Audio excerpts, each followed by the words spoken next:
गांव वाले समझते थे कि बोधिधर्मन सिर्फ चिकित्सा पद्धति में ही माहिर हैं, लेकिन गांव वालों को ये बात बहुत जल्द पता चलने वाली थी कि ये आत्मरक्षा विद्या और सम्मोहन कला के भी बहुत बड़े उस्ताद हैं।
चीन के लोगों ने आज तक ऐसी आश्चर्यजनक युद्ध कला नहीं देखी थी और उन्होंने भी ये कला सीखने की मांग की।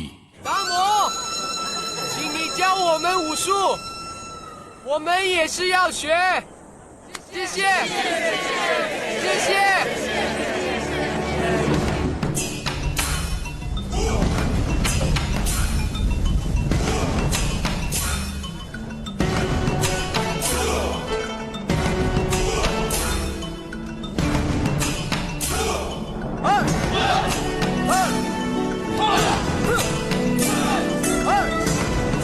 यहाँ के लोग बोधिधर्मन को प्यार से धामू बुलाते थे। वो उस गांव में रहकर अपनी कला सिखाने लगे। कई वर्षों बाद जब उन्होंने अपने वतन वापस जाने की इच्छा जताई, तब ज्योतिषियों ने उनके जाने के बाद फिर से संकट आने की भविष्यवाणी की। अगर इस संकट से बचना है तो बोधिधर्मन को यहीं रोकना होगा, किसी भी हाल में, जिंदा या मुर्दा। गांव वालों ने उन्हें रोकने के लिए उनके खाने में जहर मिला दिया, लेकिन बोधिधर्मन ये बात भली भांति जानते थे।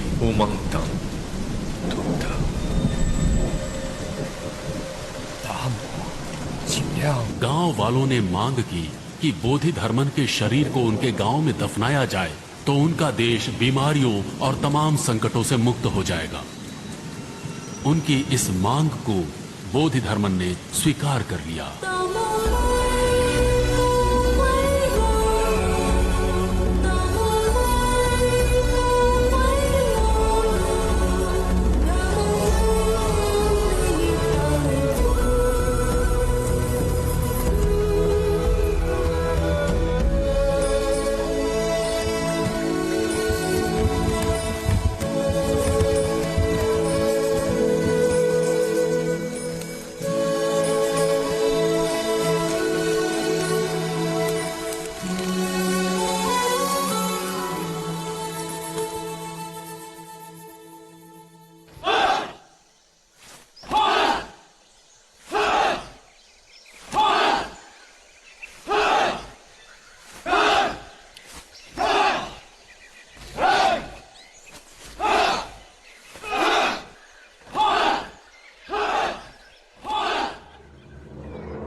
आज भी चाइना में बहुत सी जगहों पर बोधिधर्मन के बनाए हुए मंदिरों में उनकी पूजा की जाती है।